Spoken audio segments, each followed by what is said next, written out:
अशी एकादशीची गरज नाही. पंढरपुरामध्ये दररोज काय असतं? उठा पांडुरंग प्रभात समयो दाटला, उठा पांडुरंग प्रभात समय पातला, वैष्णवांचा मेळा गरुडा पारी दाटला, वैष्णवांचा मेळा गरुडा पारी दाटला.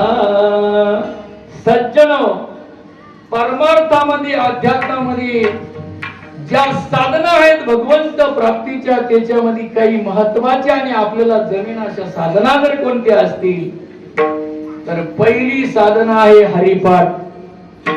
कारण हरिपाठामध्ये तुकाराम महाराजांनी सांगितलं माऊलीच्या हरिपाठाबद्दल, तुका म्हणे सोपे आहे सर्वावनी आणि शहाणा तो धनी घेतोय. आणि दुसरी साधना आहे काकडा.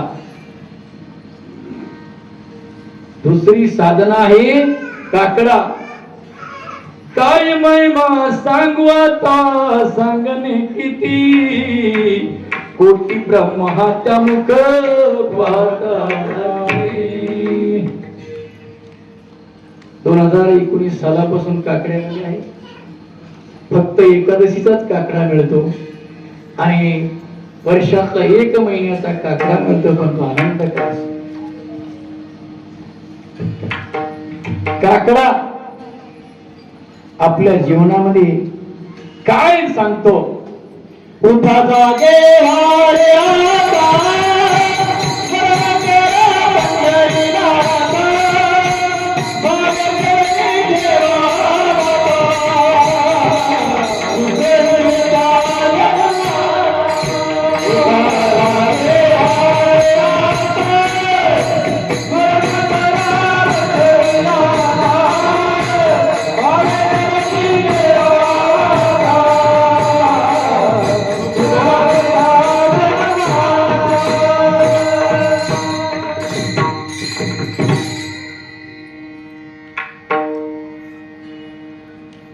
फुडके महाराज सेवेला अभंगच काकड्यांना घेतो.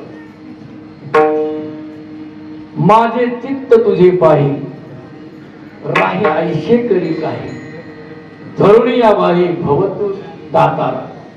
पण परिस्थिती झाली इथं आलं, मन बदललं. मन बदललं. मुंबईला आमचे 1 महिना नाग घरामध्ये आणून ठेवला जातो आणि तो त्याच कालखंडामध्ये गेला. तो त्याच कालखंडामध्ये गेला. हरिभक्त परायण कैलासवासी विश्वांत पाटील, की ज्याच्या घरी महिन्याच्या 31 तारखेला किंवा 30 तारखेला घरी भजन असायचे. आणि त्या भजनाला जेव्हा मी संप्रदायात गेलो त्यावेळेला त्यांनी माझ्यासाठी अभंग दिला होता. गुरुजी, हा तुम्ही अभंग म्हणायचे. कारण त्या अभंगाला मी चाललो होतो आपले हरिभक्त परायण बाबूराव महाराज काळे.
Oh,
संगती सुख वाटे जीवा, वैष्णवा संगती सुख वाटे जीवा, आणि कमी देवा काही नेने, गायनाचे उडे आपली छंदे, मनाचे आनंदे आवडीने,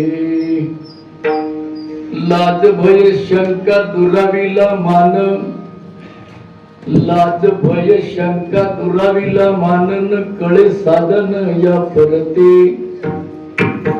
गायनाचे उडे आपली छंदे, मनाच्या आनंदे आवडीने, तुका म्हणी आता आपुल्या सायासे, तुका म्हणी आता आपुल्या सायासे, आम्हा जगदीसे सांभाळावे, गायनाचे उडे आपली छंदे, मनाचे आनंदे आवडीने, पांडुरंगा करू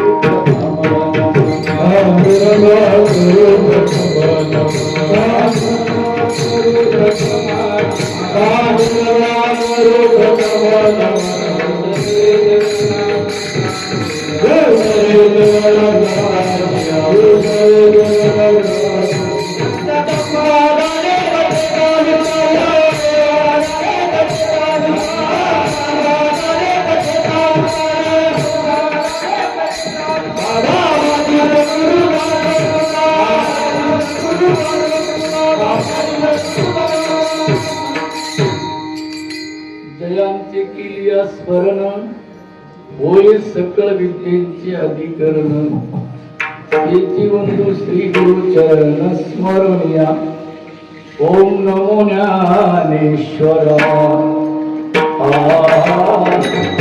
नमो ज्ञानेश्वरा,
नमो सद्गुरु सच्चिदानंद रूपा, नमो सद्गुरु भक्त कल्याण मूर्ती, नमो सद्गुरु भास्करा पूर्ण कीर्ती, मस्तक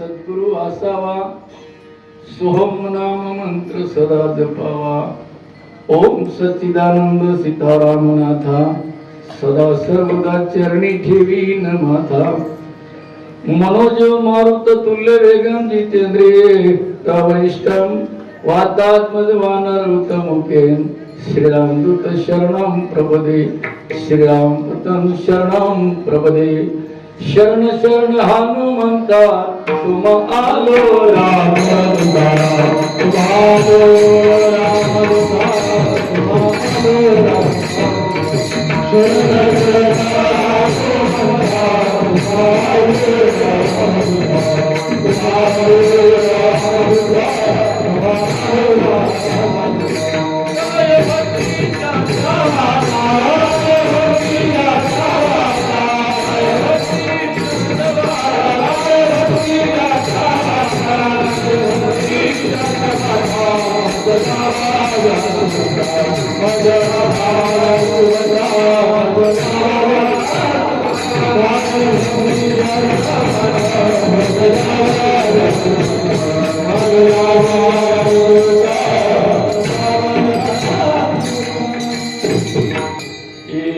हंसावरती बसून शारदे मयुरावरती बसून ये हंसावरती बसून शारदे मयुरावरती बसून ये हंसावरती बसून शारदे मयुरावरती बसून ये हंसावरती बसून शारदे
वैष्णवा संगती सुख वाटे जीवा आणि कमी देवा काही निने गायना चेवडे आपुलिया छंदे मनाच्या आनंदे आवडीने संत सज्जनो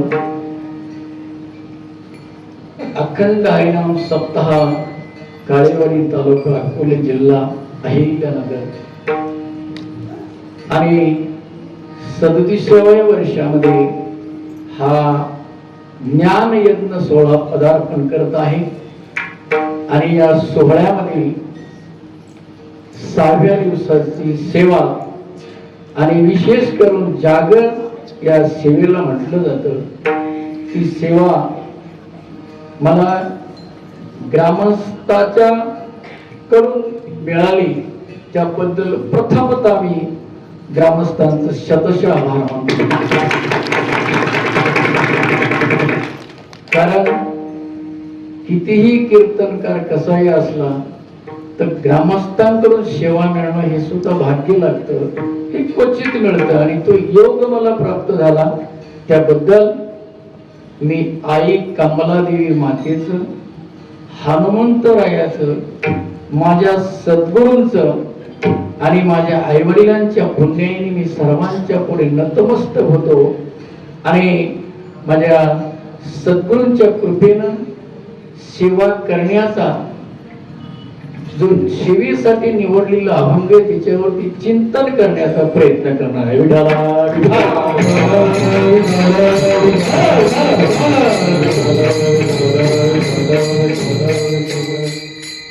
या अभंगावरती सेवा करत असताना हा अभंग अग्निपर आहे, संवाद रूप पण आहे. अशा दोन्ही प्रकरणामध्ये तुकाराम महाराजांच्या गाथ्यामध्ये हा अभंग बसतो आणि तो सेवेसाठी घेतलेला आहे. आपण मागणीच पात्र झाल्यानंतर जगद्गुरु तुकाराम महाराज पांडुरंगाकडे मागणी माग, असा या अभंगाचा उद्देश मागणीतून दिसून येतो, तो आपण चिंतनामध्ये पाहणार आहोत. तर अशा प्रकारे पुरुष एकदा ग्रामस्थांचा आभार मानतो आणि हा जो 37 वर्षामध्ये पदार्पण अखंड हरिनाम सप्ताह पदार्पण सोहळा आयोजित होत आहे, या सोहळ्याचं भूतकाळाची जाणीव आपण सर्वांना करणं हे गरजेचं आहे. कारण स्मरण अत्यंत महत्वाचं आहे. कोणत्याही घटनेला काळाला स्मरण अत्यंत महत्वाचं आहे. आज हा सप्ताह अशा स्थितीवर गेलेला आहे. काल मुलगाच म्हणलं तरी चालेल, काल कीर्तन करून गेला, त्यांनी सहज भावाला सांगितलं, काका काल जो मला आनंद आला तो कारण ही जागा, हे वातावरण, हे वैभव बघितल्यानंतर मला असा आनंद आला, 2 तास संपले कुठेही कळले नाही. का तर ह्या 37 वर्षामध्ये या सप्ताहाचं स्वरूप असं झालेलं आहे. माऊलीच्या शब्दात सांगायचं म्हणलं तर इवलेश रोप लावलेले द्वारे त्याचा वेलो गेला गगनावर. सज्जनो, आपण वृक्ष लावतो पण वृक्ष लावल्यानंतर आपणच सावलीला बसू याची शाश्वती नाही, पण उद्देश असा असतो त्या वृक्षाची जरी मला सावली नाही आली मिळाली तरी पूर्वजांना, पुढील लोकांना मिळेल हा विश्वास, हा मोठा अंतःकरणयुक्त विचार त्या लावणाऱ्याच्या मनामध्ये असतो. अशा प्रकारे ह्या काळ्याच्या वाडीमध्ये 37 वर्षापूर्वी ज्यांनी हा अखंड हरिनाम सप्ताहाचा वृक्ष लावला सुरुवात केली त्या आपल्या गावचे भूषण म्हणलं तरी चालेल, आदरणीय म्हणलं तरी चालेल, हरिभक्त परायण बाबुराव महाराज काळे आणि त्यांना साथ देणारे जे काय आज त्यांच्या समवेत आहेत त्याच वयाचे मग भागा मामा असेल रवडे, गुलाब मामा असेल, लक्ष्मण दादा काळे असतील, त्याच्यानंतर धोंडीबा सीताराम मातेले असतील, आमचे मोठे दादा पण त्यांच्या ग्रुप मध्येच येतात. आणि त्याच्यानंतरची दुसरी पिढी, त्याच्यानंतरची मग रामदास दादा वगैरे, सदू दादा, ही मंडळी त्या लेवलची येतात. आणि त्याच्यानंतर पुढची पिढी मला वाटतं की 4थ्या क्रमांकाच्या पिढीमध्ये येत असं. म्हणजे तो 37 वर्षापूर्वी लावलेला हा नामयज्ञ सोहळ्याचा वृक्ष, त्या वृक्षाच्या सावलीमध्ये आम्हाला विश्रांती घेण्याचा योग प्राप्त झाला केवळ त्यांनी तो वृक्ष लावल्यामुळे. आणि या गावाची आज परिस्थिती अशी झालेली आहे, पवित्र ते कुळ पावन तो जेत जेते हरीची दास जन्म घेतली. सप्ताह जर करायचा असेल तर गावापुढे प्रश्न पडतो कीर्तनकारांचा. कारण आज कीर्तनकार मिळणं सोपी बाब नाही. पण आज या गावामध्ये काळे महाराज जरी कीर्तन करत नसले पण त्यांनी अखंड आजपर्यंत ती संप्रदायाची धार आज इथपर्यंत आणली आणि त्याच्यानंतर या गावामध्ये 4 कीर्तनकार तयार झाले. सर्वसामान्य बाब नाही. 2 मोठाले, एक मामा भासाय मोठाले आणि 2 लहान मुलं तयार झालेली. ही सर्वसामान्य बाब नाही असं म्हटलं जातं. कीर्तनकाराला एक प्रकारे संतही म्हटलं जातं आणि म्हणून तुकाराम महाराजांचा एक अभंग आहे. पुण्यवंत व्हावे घेता सज्जनांची नावे, निघे माझी वाचा तुटी महालाभ भुकासाठी. पुण्य कमवण्यासाठी काय काय गोष्टी कराव्या लागतात, विविध मार्ग साधू संतांनी आपल्या पुढे ठेवले. तर अशा प्रकारे या काळेचेवाडीची परिस्थिती जरी लहान गाव असलं तरी पण हा संप्रदायाचा फार मोठा वृक्ष आणि तो वृक्ष जोपासण्याचं काम आजपर्यंत या मंडळींनी केलं आणि आता ही मंडळी या अतिशय चांगल्या प्रकारचं सांभाळत आहे. बरंचसं काम माझं बाबूराव महाराज अतिशय चांगल्या प्रकारे साथही देतात. आता आम्ही नोकरी करता करता जेवढा वेळ मिळतो तेवढा मी हे वेळ देतो मंडळी.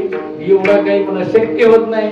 बाकीची तरुण मंडळी साथ देतात आणि त्या सगळ्या तरुणांना समोर बसलेले जरी वयस्कर मंडळी असली ना तरी प्रेमाने सगळ्यांना साथ देतात. म्हणून हा सगळा आनंद सोहळा अतिशय आनंदाने पार पडतो.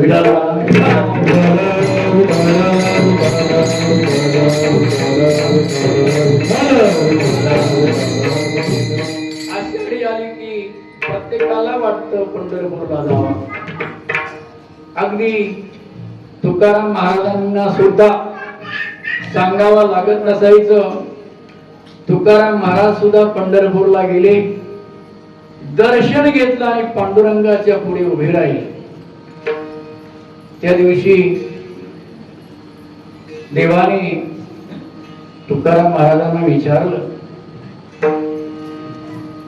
बोल ना तुकाराम, तुला काय हवं आहे?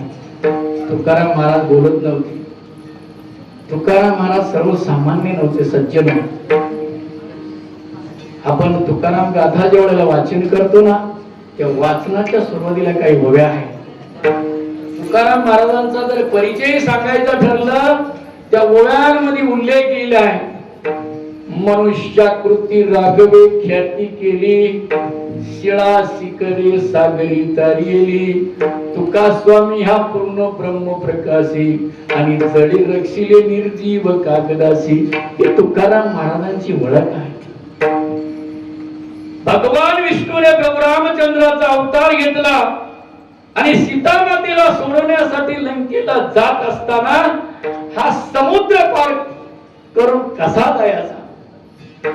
भगवंताला अशक्य नव्हतं. पण तुमच्या आमच्यासाठी भक्तीची ताकद काय असते, नामाची ताकद काय आहे, लौकिक हे लीला तुमच्या आमच्यासाठी दाखवण्यासाठी भगवंत नाट्य करत होता.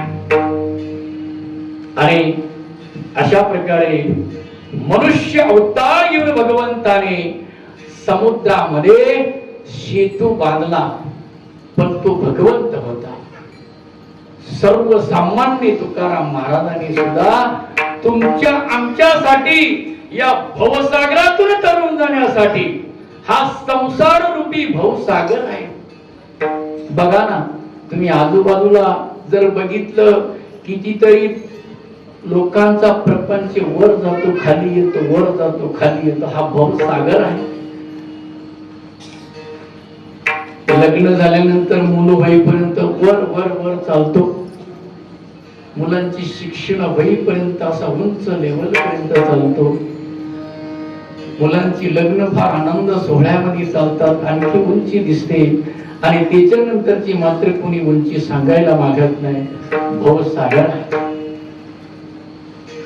अशा या भवसागरातून तरुण जाण्यासाठी जगद्गुरु तुकाराम महाराजांनी गाथा निर्माण केला.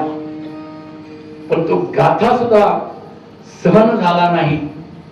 कारण चांगलं काम करायला गेल्यानंतर त्याला फार अडचणी येतात, फार संकट येतात, फार विघ्न येतात. चुकीच्या कामाला विघ्न येत नाही. जगद्गुरु तुकाराम महाराजांचा गाथा रात्री आपण तुकाराम महाराजांच्या बाबतीमध्ये भरपूर ऐकले आहे. त्या रामेश्वर शास्त्रीने सांगितलं, तुकाराम तुझा गाथा ठेवायचा नाही, तुला अधिकार नाही काव्य करायचं, रचलेलं सगळं भांडार ठेवू नको. जड अंतःकरणाने गाथेला दगड बांधला आणि इंद्रायणीच्या डोहाजवळ गाथा नेऊन त्याच्या हाताने तो बुडवायला लागला. गाथा बुडवला. गाथा 13 दिवसांनी भगवंताने तुकाराम महाराजांचे हात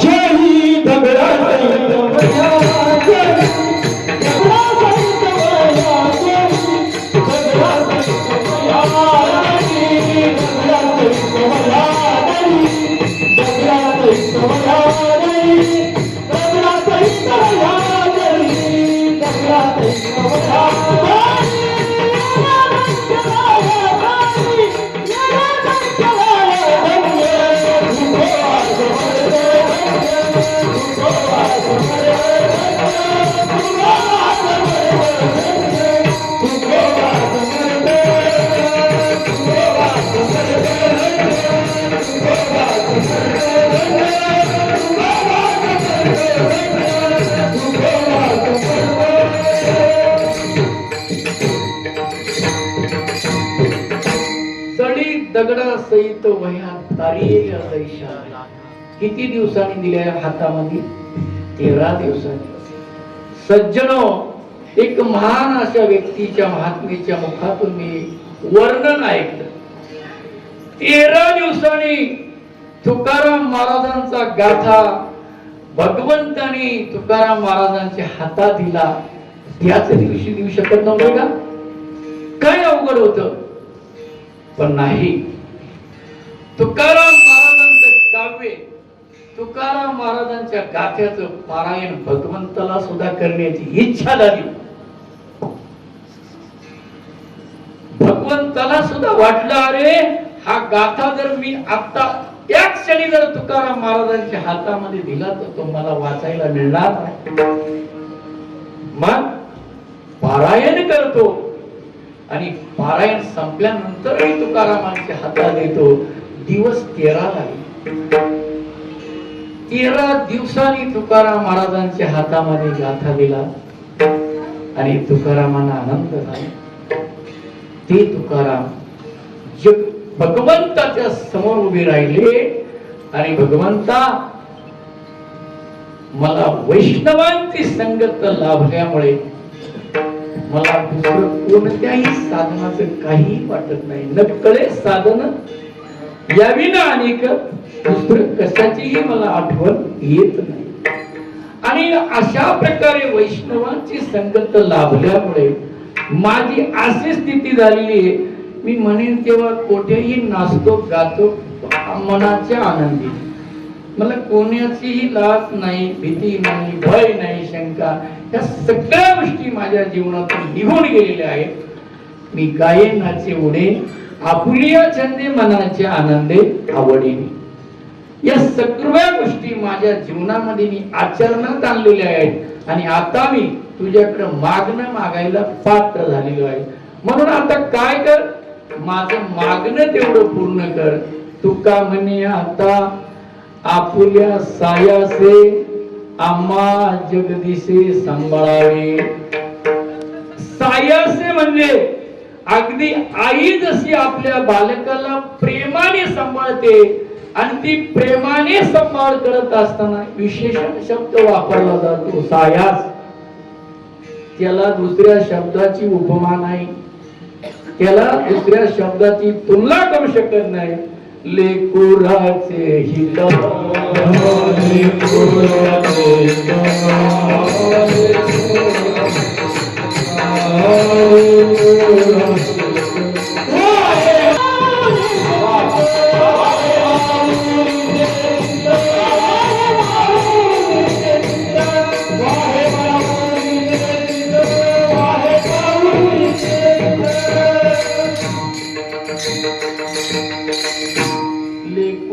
हित जाणे माऊलीचे चित्त.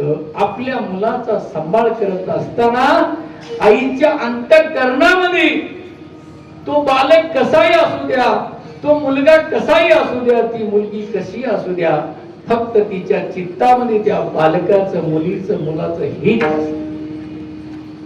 का असतं? तिच्या अंतःकरणामध्ये त्याच्याबद्दल असलेलं प्रेम असतं. आईशी कळवळ्याची जाती करी लाभावीन प्रीती. कोणताही लहाब कधी आईनं विचारला का मुलाला पगार किती आहे, मला देतो का? कोणी विचारला नाही, विचारणार पण नाही. हो, फक्त म्हणेन माझ्या मुलाला फार पगार आहे, माझ्या मुलीला फार पगार आहे. आणि आईप्रमाणे हे देवा तू आता काय कर, सांभाळ कर. आणि तू कोण आहे? जगदीश आहे. काकड्यामध्ये ब्रह्मांड आहे.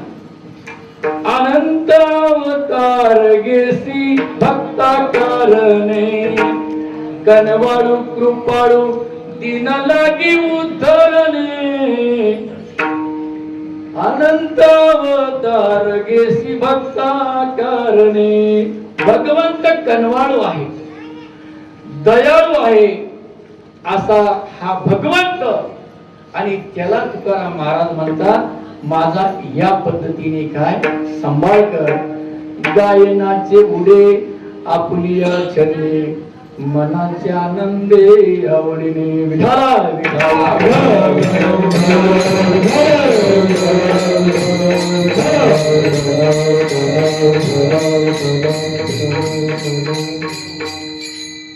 या अभंगाचा भावार्थ आणि आपण चिंतनाला सुरुवात करूया. विठाला म्हणायचं. तुळशी माळ गळा गोपीचंद टिळा. ज्याच्या गळामध्ये तुळशीची माळा आहे, गोपीचंद टिळा आहे, त्याला वैष्णव म्हणलं जातं. जास्त आपल्याला विस्तार करायचा, त्याला वैष्णव म्हणायचं. जो भगवंताची भक्ती करतो, तो वारी करतो, तीर्थयात्रा करतो, त्याला वैष्णव म्हणायचं. वैष्णव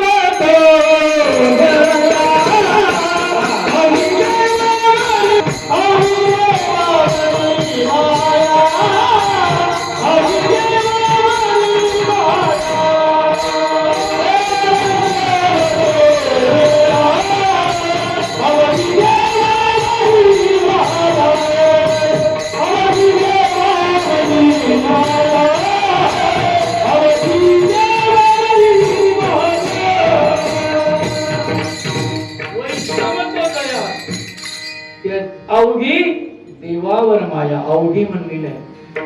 अवघी म्हणजे संपूर्णपणे त्याची देवावर माया आहे असा असणारा वैष्णव. आणि अशा वैष्णवाची जर संगत लाभली तर काय फायदा. जनाबाईचा प्रसंग आहे. आषाढीची वारी जवळ आली. आई आणि वडिलांची लगबग सुरू झाली. पंढरपूरला जायची तयारी. पण वडील आपल्या पत्नीला सांगताय, यावर्षी तू येऊ नको, कारण जना लहान आहे. जनाला ठेवायचं कोणाकडे, कारण मुलींना कोणाच्याही घरी ठेवता येत नाही. मुलींचा सांभाळ ही सर्वसामान्य बाब नाही. मुलींना कोणाच्याही घरी ठेवता येत नाही. कधी कधी आमच्या जीवनामध्ये आम्ही सांगतो गैरहजर राहायचं नाही, पण समोरचा पालक सांगतो घरचं लग्न आहे, मग आम्हाला 4 दिवस जावाच लागेल. मुलगी 10वीला आहे, आम्ही हक्काने सांगतो गैरहजर राहायचं नाही, पण ज्या वेळेला एक कारण समजलं जातं त्यावेळेला आम्ही सही सलामत परवानगी देऊन टाकतो. तुम्ही तुमच्या मुलीला बरोबर घेऊन जा. मुलीला कोणाच्याही घरी ठेवू शकत नाही. अशा प्रकारे वडील सांगतायत जनाबाईची तिच्या आईला. आणि हे ऐकलं जनाबाईने. जनाबाई 7 वर्षाची होती सच्चोट. ही आपल्या बाजूला आजूबाजूला जी आता पाठीमागे मुलं उभी आहेत, कीर्तनाला साथ देत आहेत, ही कीर्तनाला साथ देणारी मुलं आज लहानपणातच वैष्णवाच्या संगतीमध्ये आली. ही आताच वैष्णवाच्या संगतीमध्ये आलेली. ते पुढे काय त्यांच्या जीवनामध्ये फायदा होईल हे दररोजच दृष्टांच्या माध्यमातून, दृष्टांत कीर्तनाच्या माध्यमातून ते ऐकत असतात. आणि चुकीच्या मार्गाने जर वैष्णवाने परमार्थिकाने जर वर्तन केलं तर काय परिणाम होतात हे ते दररोज जाणत असतात.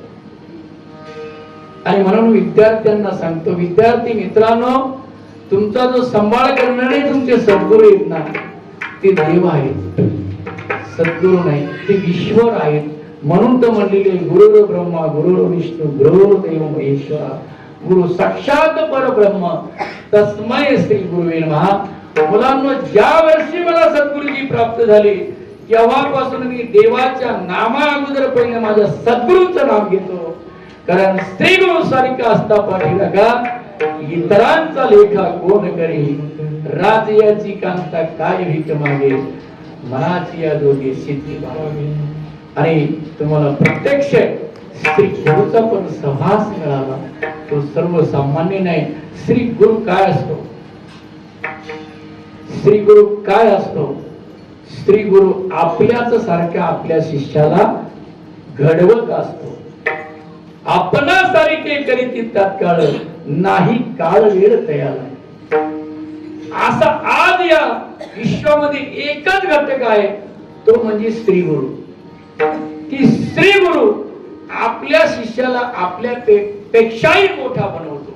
आपल्यापेक्षाही आपला शिष्य कीर्तिवंत व्हावा ही फक्त इच्छा आज फक्त विश्वामध्ये सद्गुरूच मनामध्ये ठेवून त्या शिष्याला घडवण्याचं काम करतो, इतर नाही.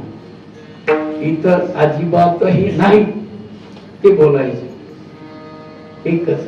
आणि म्हणून जी सद्गुरूच्या सहवासात आली, बऱ्याच महाराजांनी उल्लेख केला, बरेच जण या ठिकाणी, बरेच नाही प्रत्येक जणाला या व्यासपीठावरती उभं राहण्याची संधी त्यांची श्री गुरु देणार आहे. विठाला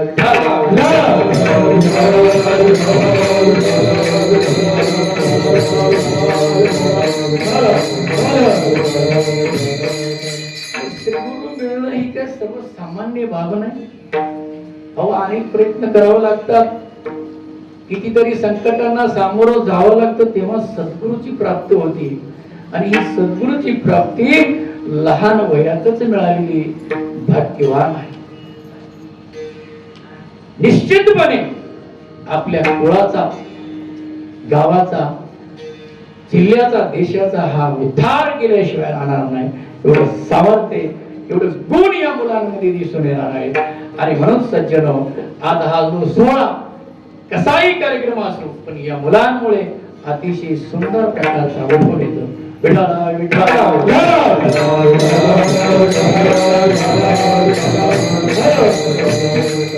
जनाबाईच्या हट्टाला शेवटी सामोरं जावं लागलं.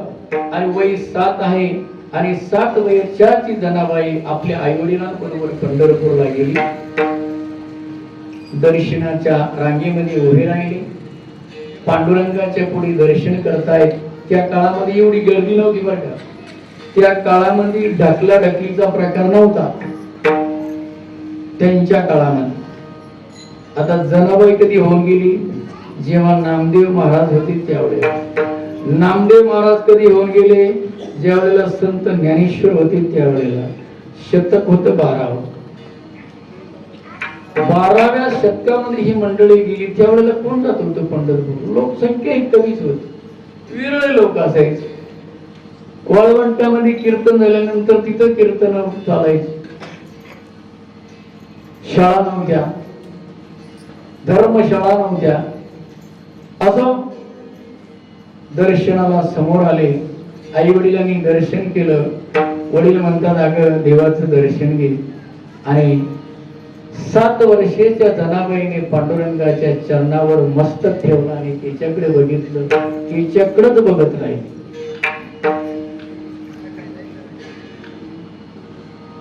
आई वडील म्हणतात अगं चल ना जना चल. ती पांडुरंगाकडे बघत राहिली आणि नंतर म्हणाली जा तुम्ही, मला नाही यायचं, नाही मला यायचं. आई वडील म्हणतात चल. अगं तू इथं हरवशील, गर्दी आहे. कारण लहान मुलांना गर्दीमध्ये, यात्रेमध्ये, जत्रेत, तीर्थयात्रेला गेले हाताला धरावं लागत, कारण ती काय होती चुकती, हरवत नाही ती चुकतात. दिशाभूल होती आणि अशा प्रकारे ती शेवटी ऐकेनाशी झाली, ऐकेनाशी झाली. नाही म्हणाली मला नाही. याला कारण सज्जन, जनाबाईचे आई वडील भगवंताचे वारेकरी होते. ते पंढरपूरला जायचे, पण बरेच दिवस त्यांना संतान नव्हते. एक वर्ष त्यांच्या मनात आलं आपण इतके वर्ष येतो, दर्शन घेतो, पण देवाकडे काहीच मागितलं नाही. असा विचार करून एक वर्ष गेले आणि त्या भगवंताने न मागता त्यांना सांगितलं तुमच्या कुळामध्ये अशी कन्या जन्माला येणार आहे, ती कुळाचा उद्धार करणार आहे. आणि असं वरदान दिलेली ही मुलगी त्यांच्या कुळामध्ये जन्माला आली, त्यांच्या उदरी जन्माला आली आणि ते घेऊन त्याच्या पुढे आले. शेवटी त्यांची जेव्हा एकमेकाला नजर ना नजर झाली तेव्हा तिला मात्र जाण्याची इच्छा राहिली नाही. नाही म्हणली मी येणार नाही. शेवटी कंटाळून आई वडील निघून गेली, पांडुरंगाच्या स्वाधीन केलं. विठाला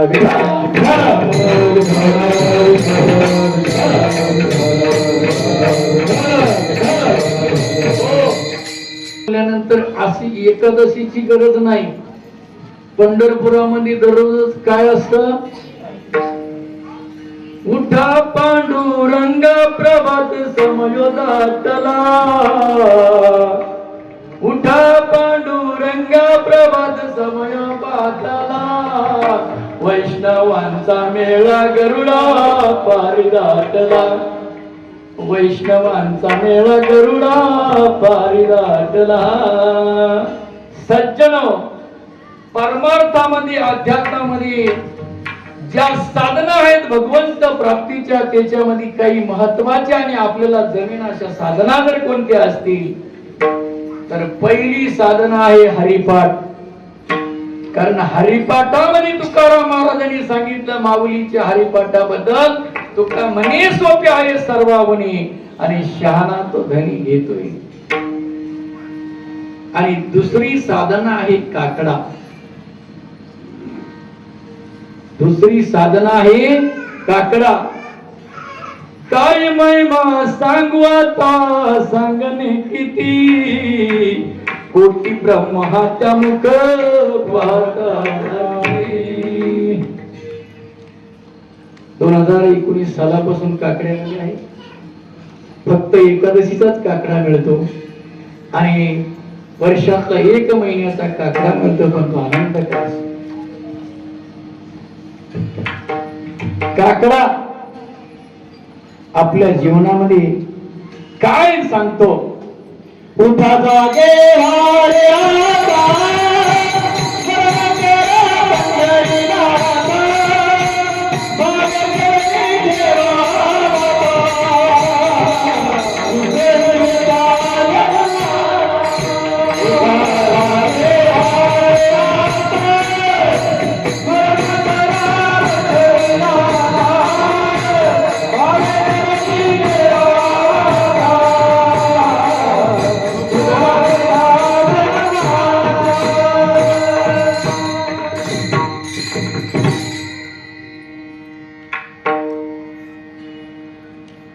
फुडके महाराज सेवेला अभंगच काकड्यांना घेतो. माझे चित्त तुझे पाही, राही ऐशे करी काही, धरून या बाई भवतु दातारा. पण परिस्थिती झाली इथं आलं, मन बदललं, मन बदललं. मुंबईला आमचे 1 महिना नाग घरामध्ये आणून ठेवला जातो आणि तो त्याच कालखंडामध्ये गेला. तो त्याच कालखंडामध्ये गेला.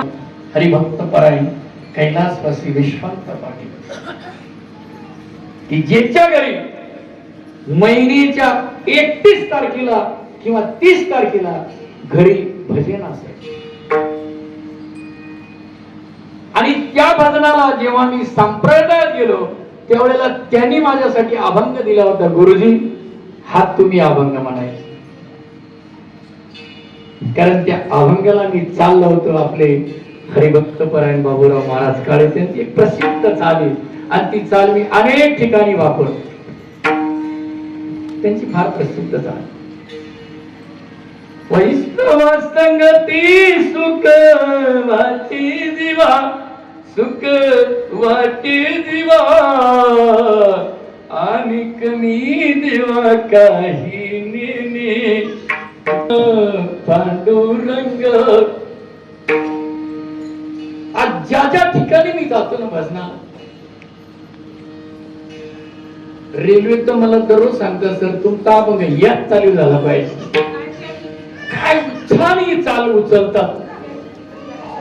आणि मी सांगतो नेहमी, सर्वांना सांगतो, ही चाल आमच्या गावाची ज्येष्ठ विठाला विठाला विठाला. मी त्या पांडुरंगाच्या गाभाऱ्यामध्ये त्या छोट्याशा मुलीला बघितलं आणि तिला विचारलं, बाळा काय नाव तुझं, कुठून आली, काय आली, सगळी हकीकत तिनं नामदेव महाराजांना सांगितली.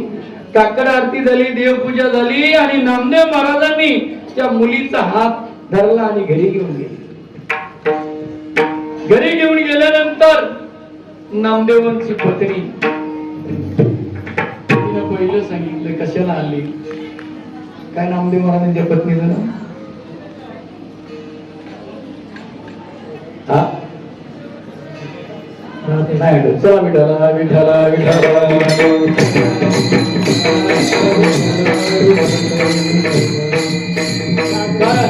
घरामध्ये दुसरी महिला आल्यावर दुसऱ्या महिलेला सहन होत नाही. ती मुलगी होती तरी अगे जाऊ दे, आपल्या घरामध्ये भांडी चुंडी घासी, तुझ्या कामाला मदत करीन, चतकोर भाकर गेली खाईन तरी किती. अहो ती म्हणते अगोदर 14 माणसं, त्याच्यात तुम्ही ही आणली 15वी. अशा प्रकारे ती आल्यानंतर त्या घरामध्ये 15 माणसं झाली. किती? 15 माणसं झाली. आणि मग ती जनाबाई त्या नामदेवाच्या घरामध्ये राहून काम करू लागली. आणि मग काम करत असताना तिला इतकं काम सांगायची, गोनाई गोनाई राधाई ती इतकं काम सांगायची, आपल्याला माहिती ती काही सांगायची गरज नाही. मग शेवटी ती देवाला हाक मारायची, हे देवा, हे देवा. आणि देव तिच्यासाठी धावून गेला.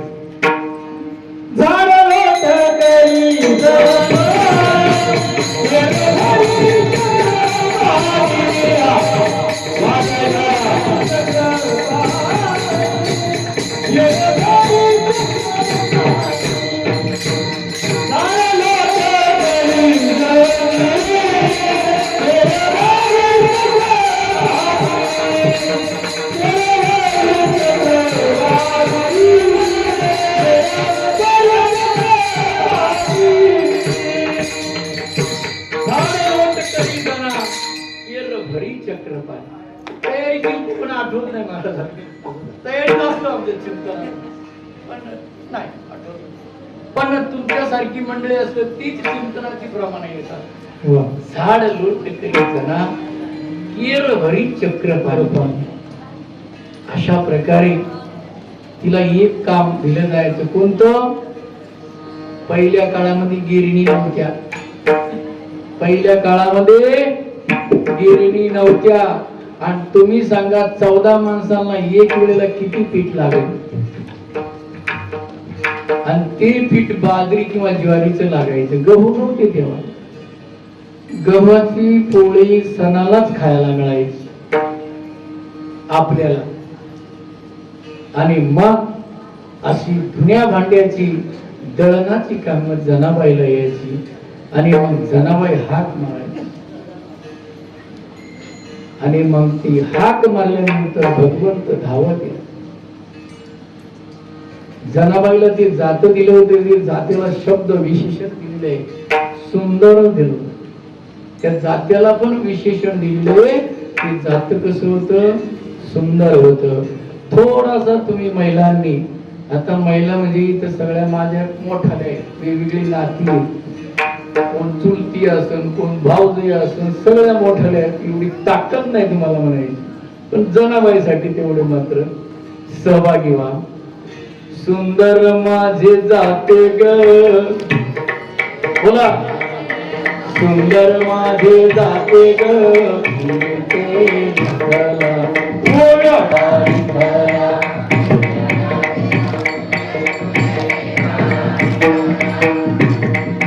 आवाज आला पाहिजे. सुंदर माझे जाते ग,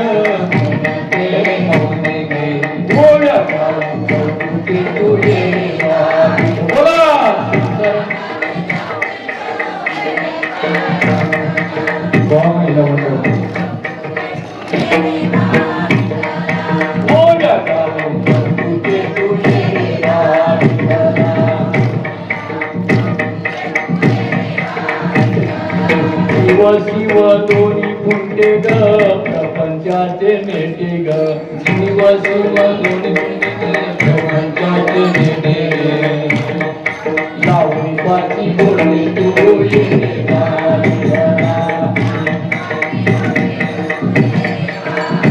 आये रे बाबा, आये रे बाबा,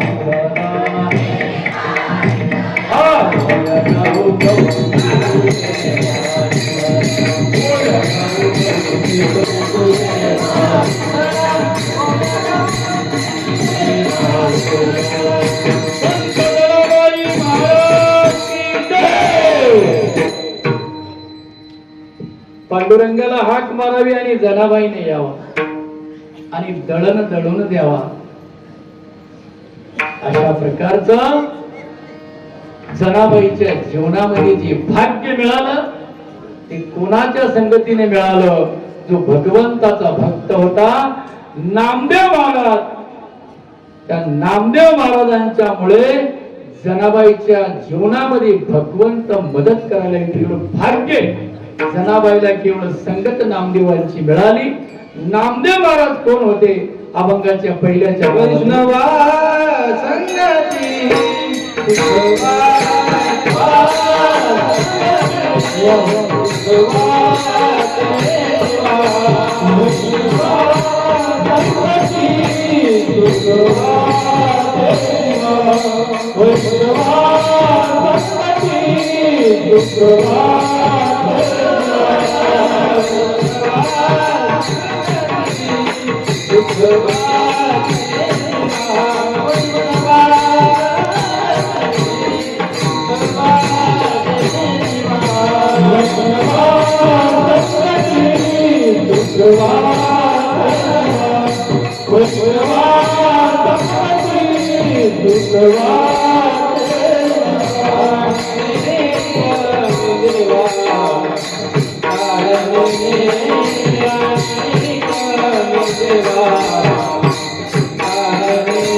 संगती वाटे जीवा आणि कमी देवा काही नाही. एवढा बदल वैष्णवाच्या संगतीमुळे जीवामध्ये होतो. फक्त जीवामध्येच होतो असं नाही सज्जनाव. ज्याच्यामध्ये जीव नाही त्याच्यातही बदल होऊ शकतो आणि ज्याच्यामध्ये बुद्धी नाही अशातही बदल वैष्णवांच्या संगतीमध्ये गेल्यानंतर एवढे सामर्थ्य वैष्णवांच्या संगतीमध्ये. पैठण मधला प्रसंग आहे. चारी भावंड पैठणला गेली. कशासाठी? शुद्धी पत्र काढण्यासाठी. समाजाने मान्यता द्यावी जीवन जगण्याची, मुंजी करणे आणि समाजामध्ये जगण्यास आपल्याला पात्र होणे, अशी शुद्धी पत्र आणण्यासाठी आळंदीकरांनी पैठणला. पंडितांनी सगळे ग्रंथ धुंडाळले, कुठेही उत्तर मिळालं नाही. संन्याशांच्या मुलांची मुंजी करता येते हे कुठेही भेटलं नाही. त्यांनी सांगितलं, बाळांनो उत्तर नाही तुमच्याकडे, कुठेही पर्याय सापडत नाही, तुम्हाला आम्ही शुद्धी पत्र देऊ शकत नाही. मुलांची वय होती निवृत्ती दादांचं 10 वर्ष, प्रत्येकाचं 2 वर्षांनी कमी. सांगितलं तुम्हाला शुद्धी पत्र देऊ शकत नाही, उत्तर मिळत नाही. मग मुलांनी प्रश्न विचारला त्या पंडितांना, मग आम्ही करायचं काय? आम्ही जगायचं कसं? कारण आम्हाला पाण्याला स्पर्श करून देतात, आमची सावली पडली तर विढाळ होतो. आम्ही जीवन जगायचं कसं? बर, आमच्या वडिलांनी चूक केली ती, ध्यान तर प्रायश्चित्त शिक्षा स्वीकारली ना, मग आता काय अडचण आहे? नाही. मग आम्ही करायचं काय? काय उत्तर होतं पंडितांचं, हे मुलांनो तुम्ही आता असं जगा, पश्चाताप पद्धतीने तुम्ही जगा, पश्चातापाने जीवन जगा. आणि पश्चातापाने जीवन जगत असताना भगवंताचं नामस्मरण करा, साधना करा. समाजामध्ये वागत असताना आदराने वागा, प्रेमाने वागा. आणि अशा प्रकारचं उत्तर त्या पंडितांनी दिल्यानंतर त्या मुलांच्या चेहऱ्यावर तेज प्रखर झालं. माणसाला आपली अपेक्षा जर पूर्ण नाही झाली तर चेहरा सांगतो, चेहरा सांगतो. लोक मुलाखतीला गेली आणि मुलाखत झाल्यानंतर जेव्हा त्या रूमच्या बाहेर येतात तेव्हा बरेच जण बाहेर बसलेले रांगेतले चेहरा बघतात, काय झालं असेल. चेहरा सांगतो. तो हसत आला तर काहीतरी चांगलं असेल आणि चेहरा पडलेला असेल तर समजू जातात याची इंटरव्ह्यू आवड. परिस्थिती अशी झाली, मुलांच्या चेहऱ्यावर तेज प्रखर झालं आणि सभा विसर्जित झाली. पण त्या ठिकाणी काही अशी दुष्ट विचाराची माणसं होती. चांगल्या पंडितांना हृदयाला थोडस वाईट वाटलं, पण जी काही दुष्ट विचाराची होती, छळ करणारी होती, ती मात्र हसत होती. आणि त्यांच्यातली काही पंडित त्या मुलांना असे जवळ बोलवतात, अरे बाळांनो कमीत कमी आता तुमची नावं तरी सांगा ना. आणि मग एक एक जण नाव सांगतो. निवृत्ती दादांनी नाव सांगितलं. निवृत्ती नाव माझं आहे, कुठल्याही प्रकारची अपेक्षा नाही असा निवृत्ती. दुसऱ्याने नाव सांगितलं, माझं नाव ज्ञान आहे, की ज्याला भरपूर ज्ञान आहे, की ज्याच्या बाबतीमध्ये तुकाराम महाराजांनी नंतर असं म्हटलं, ज्ञानियांचा राजा गुरुमा. आणि तिसरा उत्तर देतो, भगवंताकडे जाण्याचा सोपा मार्ग सोपान माझं नाव आहे. आणि कन्या सांगते, मुलगी मुक्त आहे, जो भगवंताची सेवा करीन तो मुक्त होईल. हे नाव सांगितल्यानंतर टवळकर आणखीन हसायला लागली. ती जशी हसले तशी मुलं आणखीन आनंदी झाली. त्यांच्या चेहऱ्यावरला आनंद वाढला आणि हा आनंद पुन्हा वाढला. लाजायला पाहिजे ना, अपमान झाल्यावर लाजतं माणूस, काही वस्तू नाही मिळाल्यावर लाजतं, नुकसान झाल्यावरती लाजतं माणूस, पण नाही, त्यांना उलट आनंद झाला. अंतःकरणामध्ये ते विचार करत होते, वा आता जीवन जगायला आपल्याला चांगला मार्ग मोकळा झाला. त्यांच्या चेहऱ्यावर तेच बघितलं. आणि त्याच प्रसंगी एक शेतकरी आपली जनावर घेऊन चालले. त्या जनावरांमध्ये एका जनावराचं नाव ठेवलं होतं, ज्ञाना आवडीनं नाव ठेवलं. काय नाव ठेवलं होतं? ज्ञाना. आणि तो काय होता की ज्याला कोणतीच बुद्धी नाही, निर्बुद्ध म्हणलं जात, तो रेडा.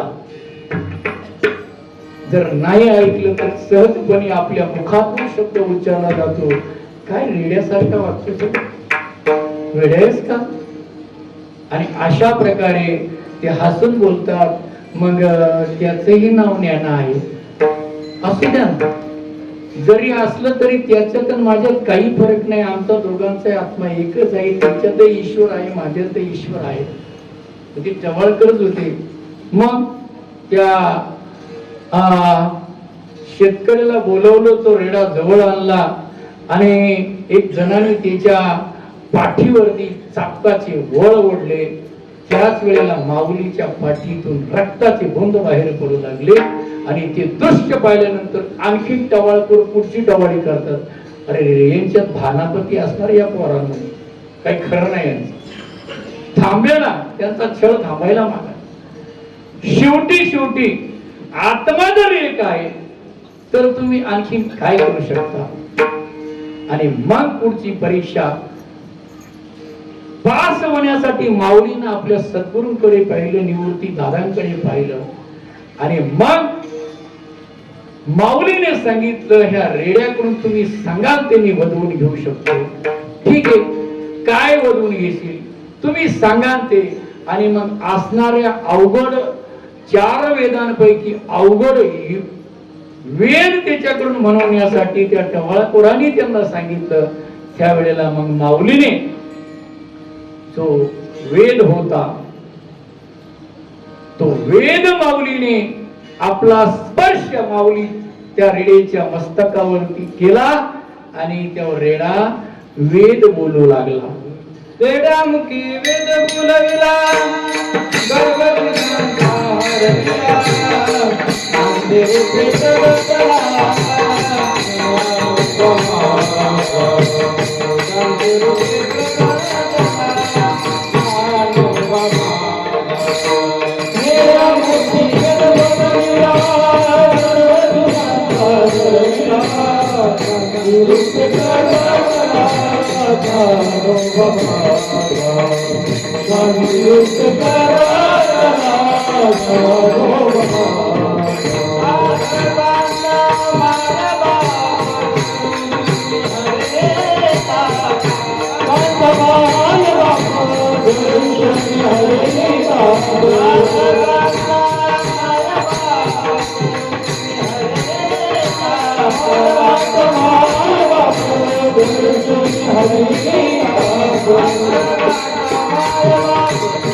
हे सामर्थ्य वैष्णवांच्या संगतीमध्ये गेल्यानंतर रेड्यामध्ये एवढा बदल झाला.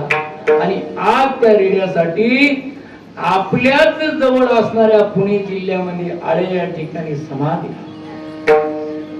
आणि त्या 12व्या शतकामध्ये त्या रेड्याची समाधी त्या ठिकाणी झाली. त्या समाधी जवळ जी ज्योत पेटवली, ती ज्योत अजून विझलेली नाही. आणि त्याच वेळेचा इना अजूनही त्या विणेकरीच्या गळ्यात आहे. 12व्या शतकापासून त्या रेड्याच्या समाधी जवळ ज्योत आणि विना अखंड चालू आहे. संगत वैष्णवांची मिळाली. इतकंच नव्हे, रेडा तरी सजीव आहे पण निर्जीवास ला सुद्धा संगत मिळाली. परिणाम त्या निर्जीव दगडाच्या खांबासाठी निवासामध्ये मंदिर. हे सामर्थ्य वैष्णवांच्या सहवासाचा आहे. म्हणून वैष्णवा संगती सुखवाटी जीवा आणि कमी देवा काय नेणे. आणि अशी स्थिती झाल्यानंतर काय होतं ते आपण पुढील दृष्टांतामध्ये पाहणार आहोत. विठाला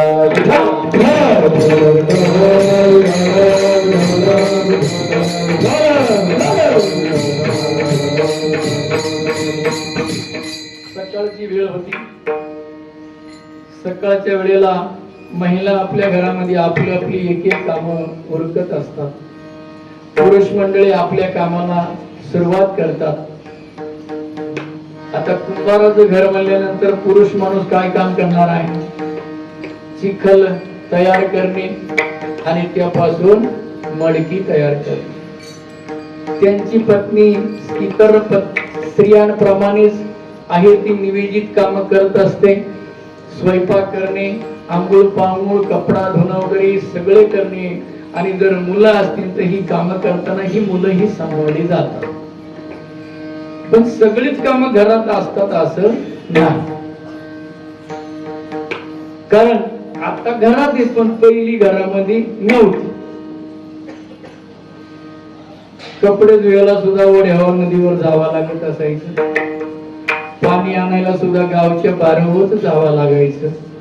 घरामध्ये नळ नव्हता, हौद नव्हता, पाण्याची टाकी नव्हती. अशा प्रकारे गोरोबा काका आपलं काम करतायत चिखल तुडवायचं आणि पत्नी निघाली पाण्याला हंडा घेऊन. ते लहानस बालक उचललं कडेवरून आणि त्यांच्या बाजूला ठेवून सांगितलं, हो मी पाणी घेऊन येतपर्यंत बाळाकडे लक्ष ठेव. पण गोरोबा काका आपल्या भजनामध्ये दंग होते. कसे दंग होते? त्यांना कुठल्याही प्रकारचं भान नव्हतं. त्यांना छंद लागला होता भगवंताच्या नामाचा आणि त्या भगवंताच्या नामामध्ये ते अशा प्रकारे नाचायचे, उड्या मारायची जशी ही मुलं आपल्या समोर उड्या मारतात. फक्त आवाज आला, प्रमाण मिळालं की ते जसं त्यांना ताल मिळेल, जसे सद्गुरूंनी शिकवलेले त्याप्रमाणे ते नाचतात, उड्या मारतात. हीच स्थिती गोरोबा काकांची झाली. बाई निघून गेली. गोरोबा काय करतात? तुकाराम महाराजांनी अभंगाच्या दुसऱ्या चरणामध्ये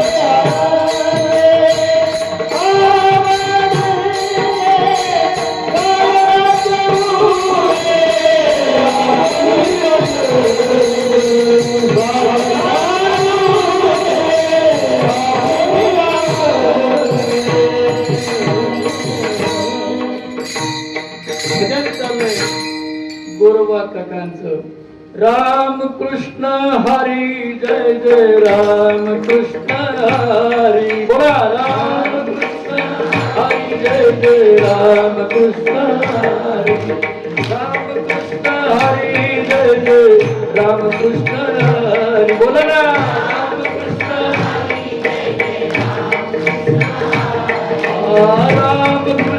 हरी जय जय राम कृष्ण हरी जय जय राम कृष्ण हरी. राम कृष्ण हरी जय जय राम कृष्ण हरी.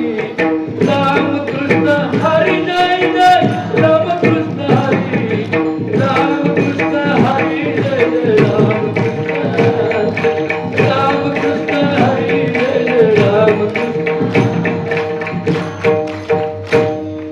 माझं चिखलात आलं, तुडवलं गेलं, मला भान नाही.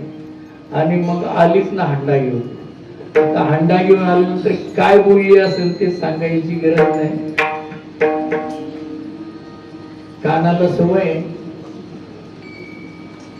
मग गुरुबा काकांनी खाली बघितले, सर्व नवलाची गोष्ट ऐकत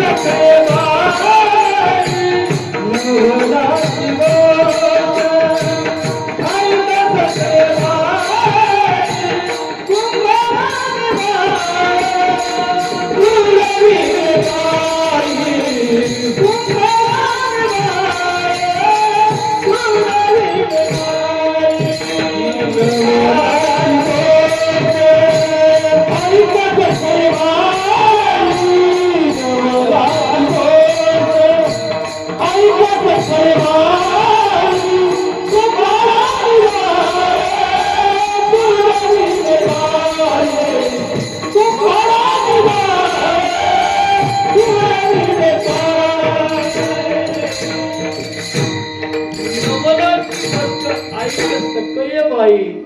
कुंभाराने बाळ तुडविली पाहिजे का? भगवंताच्या नामामध्ये थमतो. गायना चिवडे आपुलिया छंदे. भगवंताच्या नामात एवढं सामर्थ्य असतं. वाळवंटामध्ये सज्जनो कीर्तन चाललं होतं आणि कीर्तनाचं महात्म्य फार मोठं आहे.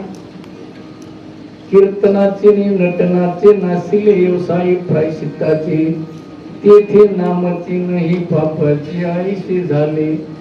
तिथे बसल्यानंतर आपल्या सगळ्या पापांचा नाश होतो, कारण आपण बसल्यावर आपल्या समोर कीर्तनकाराच्या पाठीमागे टाळावरती प्रत्यक्ष भगवंत असतो. नामदेव कीर्तन करी मध्ये देवनाचे पांडुरंग,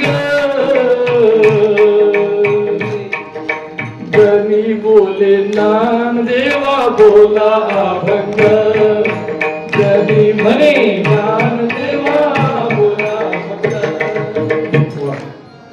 कीर्तनाची जागा सर्वसामान्य नाही. भगवंत प्राप्तीच्या ज्या नवविध भक्ती आहे त्याच्यामध्ये सर्वात सोपी, सर्वांना जमेन अशी कोणती जर साधना असेल तर ती कीर्तन.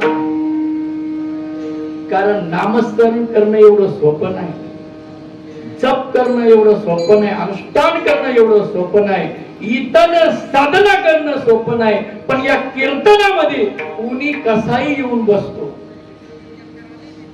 तिथं पात्रता नसते, योग्यता नसते, सगळ्यांना अधिकार. यारे यारे लहान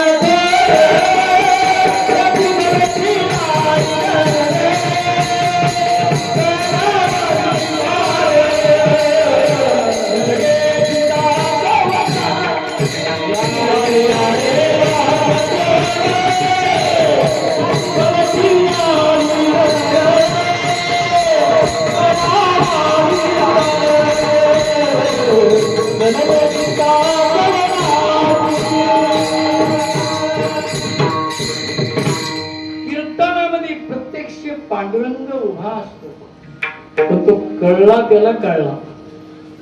जसं भगवान प्रभू रामचंद्राची जिथे कथा असते ना तिथं मारुती राय हाजर असतो. कारण मारुती रायानं प्रभूची तशी सेवा केली म्हणून दास्यत्व निकट हनुमंत केले, म्हणून देखील रामचरण दास्यत्व या प्रकारे केलं. म्हणून आजही हनुमंतराया चिरंजीव आहे. आजही प्रभूची भेट घ्यायची ठरली तर तो घेतो आणि प्रभू त्याला भेट सामर्थ्य भगवंताच्या नामामध्ये. आणि म्हणून सज्जनो, ही कीर्तनाची जागा सर्वसामान्य. कीर्तनकार कसा आहे? कीर्तनकारांनी कधी असा विचार केला का समोर श्रोता बसलेला अयोग्य का? योग्य नाही. जसं मुलं आहेत, त्या 45 मुलांची बौद्धिक क्षमता न पाहता तो सर्वांना समान शिकवतो, सर्वांना समान शिकवतो. महाराज कधी कधी असे पालक आता तुम्हाला भेटत असतील, अहो माझ्या मुलाचा अजून हरिपाठ नाही, तुम्ही काय करता?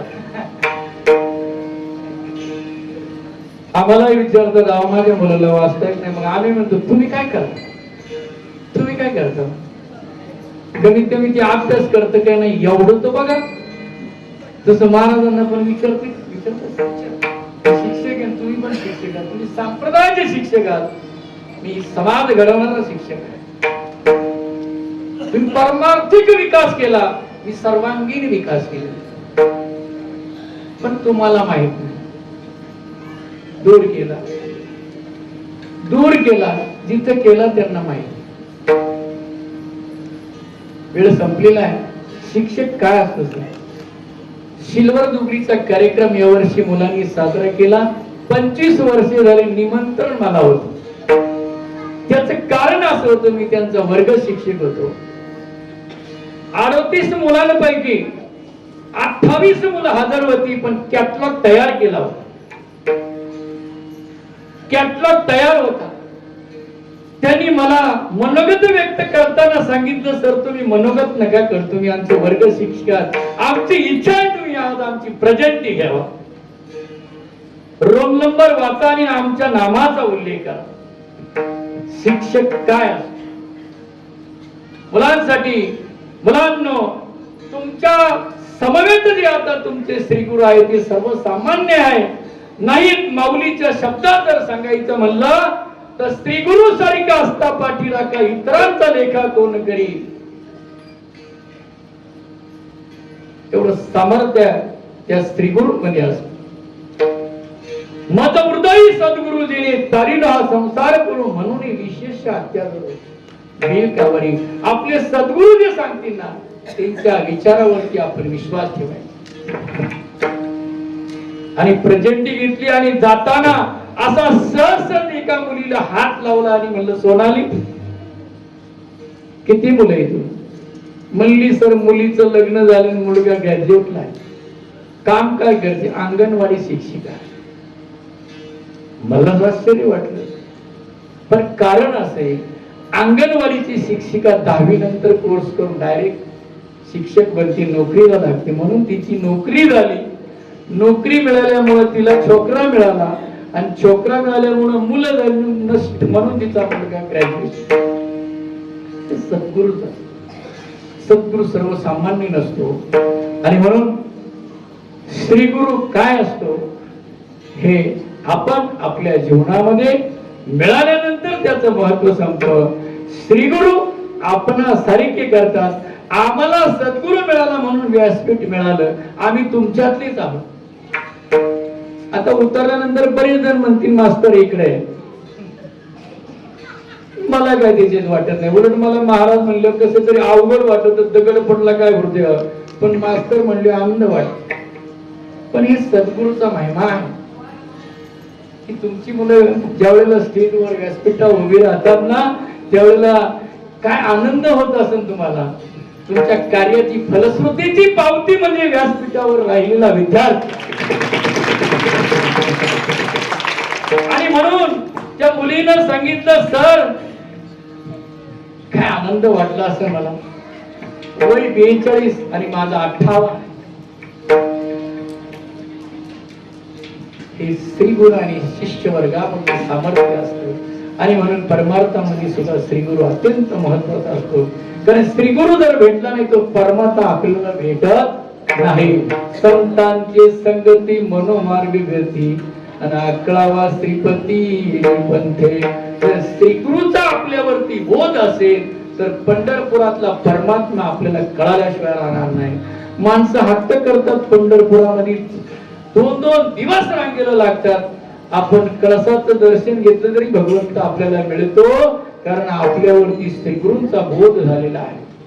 असो, तो भगवंत जर प्राप्त करायचा असेल तर तुम्हाला संतांच्या सहवासात गेलं पाहिजे, वैष्णवांची संगत मिळाली पाहिजे आणि कीर्तनामध्ये गेलं पाहिजे. कारण कीर्तनामध्ये भगवंत उभा आहे आणि जर तो कीर्तनामध्ये आहे तर त्याची सुद्धा स्तुती आपल्याकडून झाली पाहिजे. आणि मग ती स्तुती जर करायची असेल तर त्याच्या नामाचा गजर करायचा, पण मुखाने आणि हाताने टाळी वाजून. का माहिती? त्याच्या नामामध्ये एवढं सामर्थ्य आहे, टाकल्यातलं प्रमाण आहे. जिव्हे गोड तीन अक्षरांचा रस, अमृत जयास फिके पुढे, पाहता श्रीमुख सुखावले सुख, डोळ्यांची भूक म्हणजे माझ्या विठ्ठलाचं जर तुम्ही नाव घेतलं ना, ती अमृतापेक्षाही श्रेष्ठ आहे. करोनाच्या काळामध्ये असा डॉक्टर लोकांना सिद्धांत सापडला की हृदयाचे ठोके नियंत्रणात येण्यासाठी जर त्या आपल्या पेशंटला जर सांगितलं ना, तुम्ही विठ्ठल विठ्ठल म्हणा, तर छातीचे ठोके कंट्रोल होतो. हे विज्ञानवादी लोकांना सुद्धा भगवंताच्या नामाचं सामर्थ्य कळलेलं आहे. म्हणून मुखाने जर विठ्ठल शब्दाचा उच्चार केला तर हृदयाला टच होत. आणि त्याच्या सोबतीनं जर हाताने जर आपण टाळी वाजवली, हाताने टाळी वाजवणे सुद्धा हा एक व्यायामच आहे. 21 वेळा टाळी वाजवली जाते. 21 वेळा जर हाताने टाळी वाजवली ते सुद्धा आपल्याला हृदयाला कंट्रोल करतात. ह्या अध्यात्मामध्ये असणाऱ्या ज्या काही गोष्टी आहेत ना, त्या आपल्या आरोग्याशी अतिशय निगडीत मध्ये आहे. अस्थिर झालेल्या मनाला स्थिर करायची ताकद भगवंताच्या नामामध्ये आहे. करिकाळी बोला मोठी नाम, करिकाळी बोला मोठी नाम, करिकाळी बोला मोठी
वैष्णवा संगती सुख वाटे जीवा, आणि कमी देवा काही नेणे, गायनाचे उडे आपुलिया छंदे, मनाच्या आनंदे आवडीने.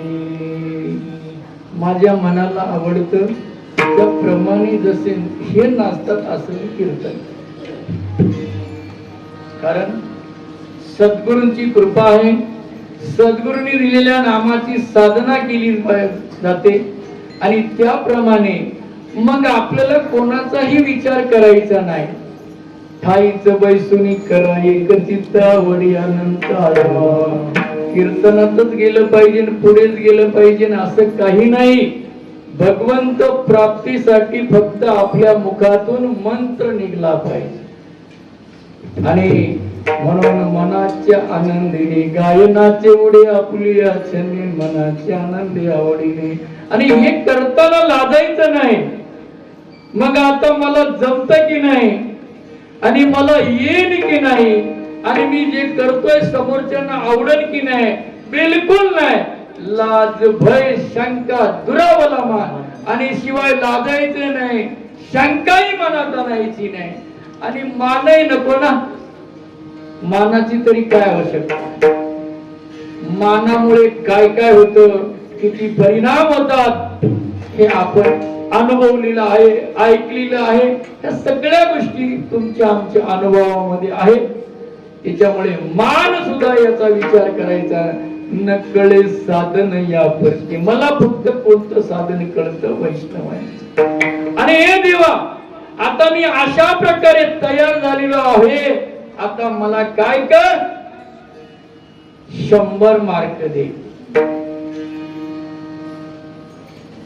78 मार्क पडले माझ्या आयुष्यातील शेवटचा पेपर तपासताना. सज्ज किती, 80 पैकी. आणि जसं गाड्याच्या शर्यतीमध्ये एक इनाम ठेवला जातो, जास्तीत जास्त सेकंद असणाऱ्यालाही इनाम. आणि जास्तीत जास्त म्हणजे सर्वात कमी मार्काचा पेपर तपासला गेला 3 मार्काचा पोर.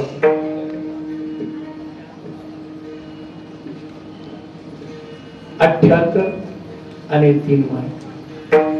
सद्गुरूंची कृपा आहे. ते सांगतात त्याप्रमाणे करतो.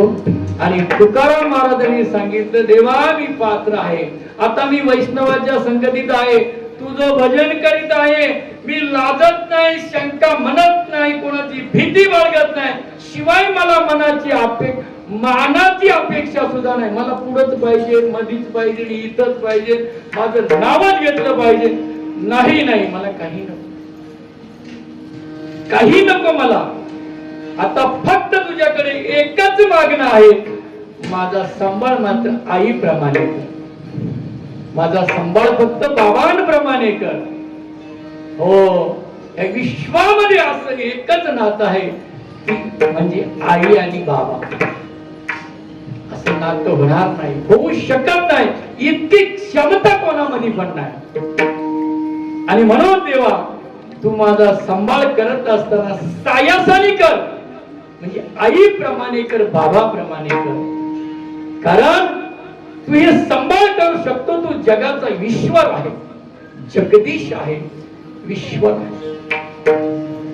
तुझ्यामध्ये सामर्थ्य आहे. अर्जुनाला समजावताना तू कोण आहे अर्जुनाला सांगितलं.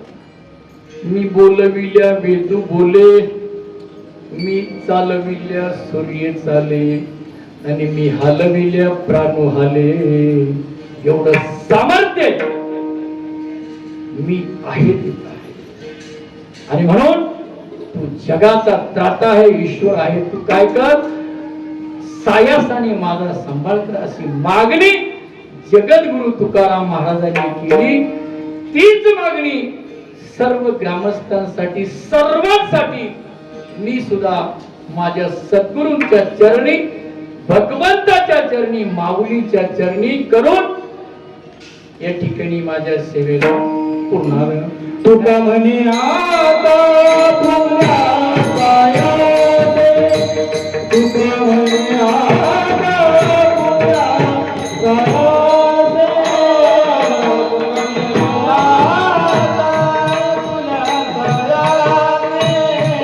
तुका म्हणे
सायासे आम्हा जगदीशे सांभाळावे, गाय नाचे उडे आपुली या छंदे, मनाचे आनंदी आवडे.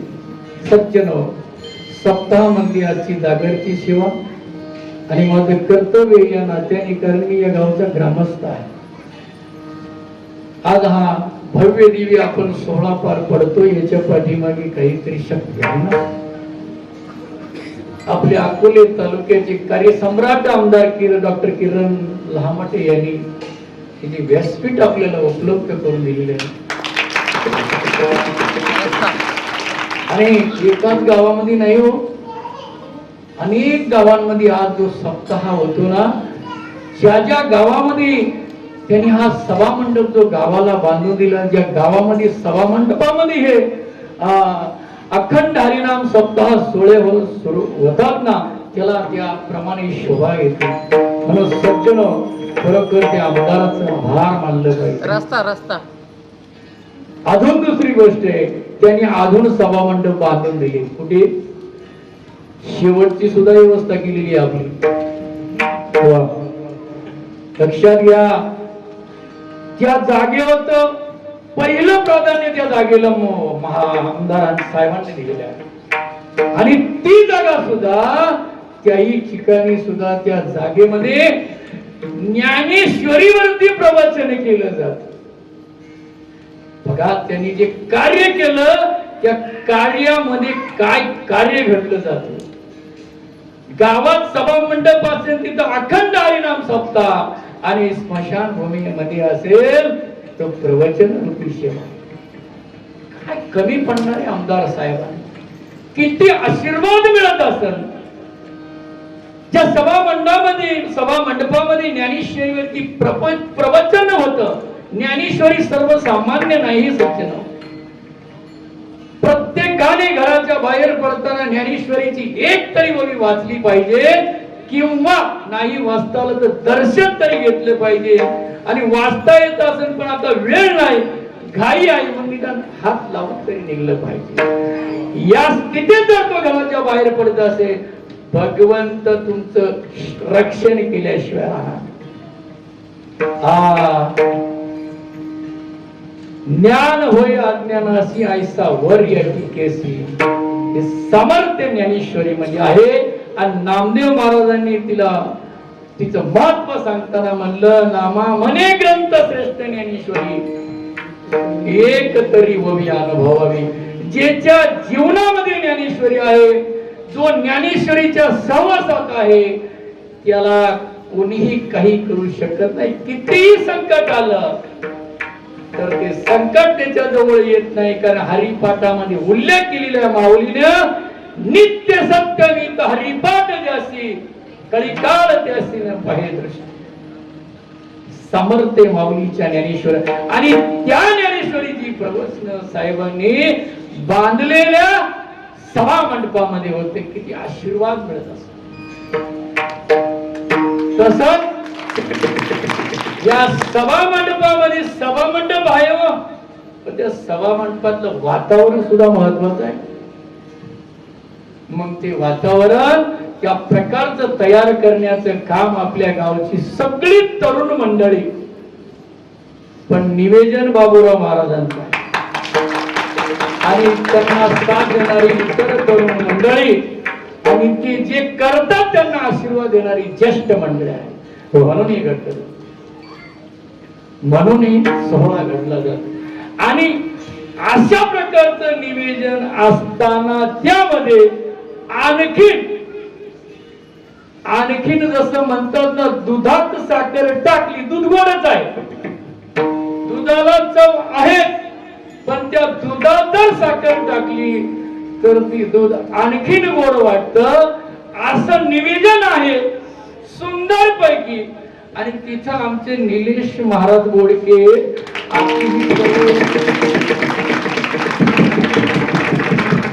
जसं म्हटलं ना, आजचा विद्यार्थी भारताचा भावी नागरिक आहे आणि आजचा हा विद्यार्थी या भारतातला भावी कीर्तनकार झाल्याशिवाय राहणार नाही.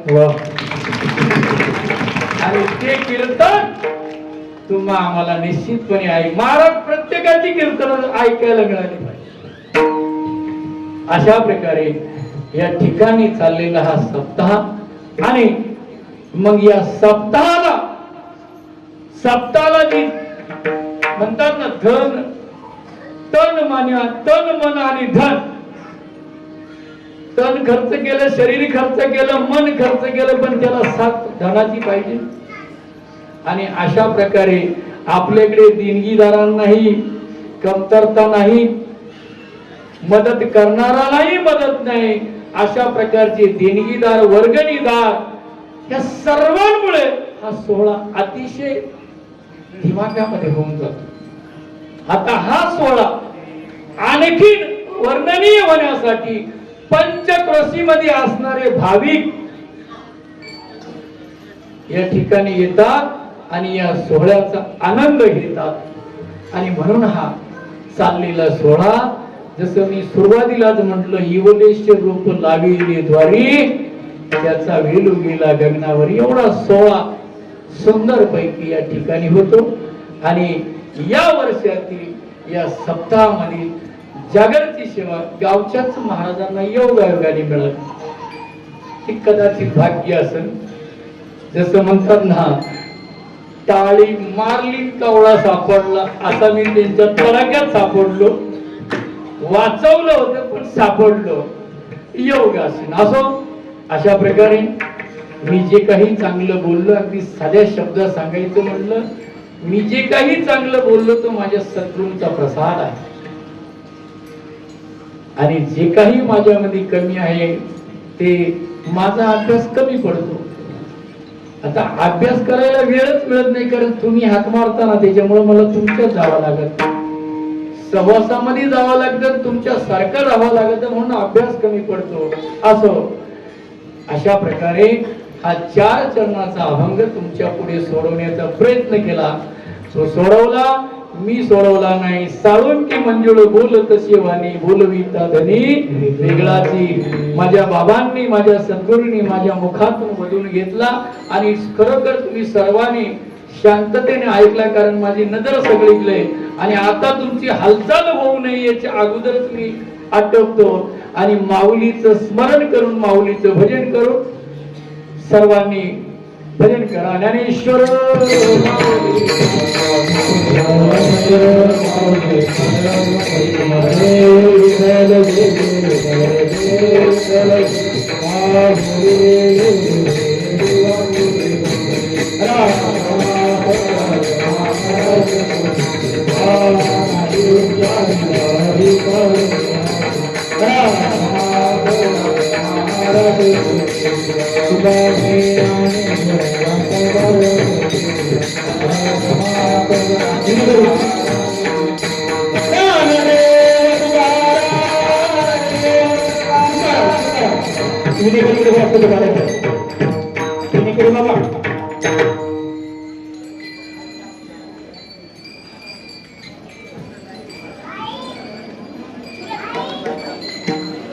आपल्या अखंड हरिनाम सप्ताहातील आजची जागराची हरिकीर्तन सेवा आपल्या गावचं वारकरी भूषण हरिभक्ती परायण किसन महाराज मातेरे सर अतिशय सुंदर चिंतन या ठिकाणी आपल्याला ऐकायला मिळालं आहे.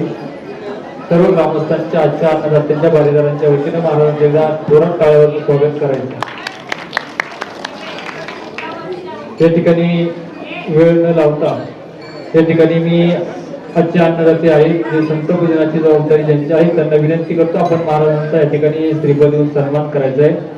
या ठिकाणी आजचे जे अन्नदाते संत पूजन ज्यांची जबाबदारी आहे ते श्री गुलाब विष्णू नरवडे, पोपट भागाजी नरवडे, रामदास खंडोकाळी, मारुती भवन मातेले, जिजाबा ताबाजी मातेले, किरण निवृत्ती मातेले, केरू बाळशीराम मातेले, दिग्दास मारुती तांबे, प्रकाश आनंद काळे, वारदास मुरलीधर काळे आणि भागाजी विष्णू नरवडे या भाविकांचा या ठिकाणी आजचा अन्नदान आणि संत पूजन त्यांचं होतं. त्यांचंही या ठिकाणी सर्व ग्रामस्थांच्या वतीनं आलेल्या भाविकांच्या वतीनं मनापासून आभार, धन्यवाद.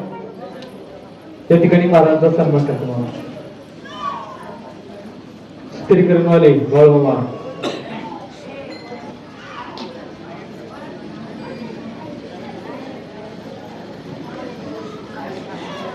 कुंडलिकावर हरी विठ्ठल श्री ज्ञानदेव तुकाराम पंढरीनाथ भगवान की जय. माऊली ज्ञानेश्वर महाराज की जय. या ठिकाणी आपण पैठणीचा कार्यक्रम करू.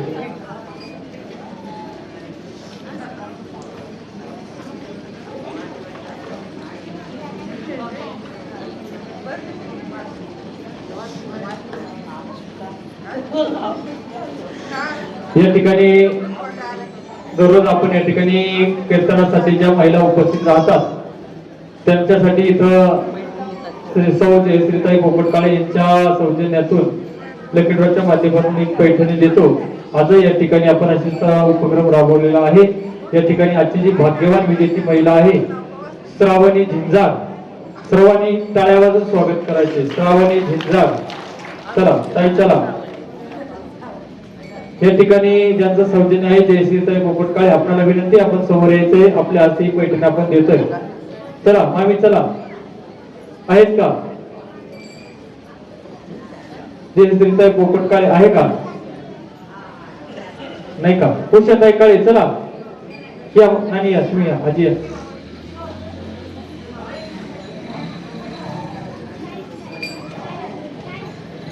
या ठिकाणी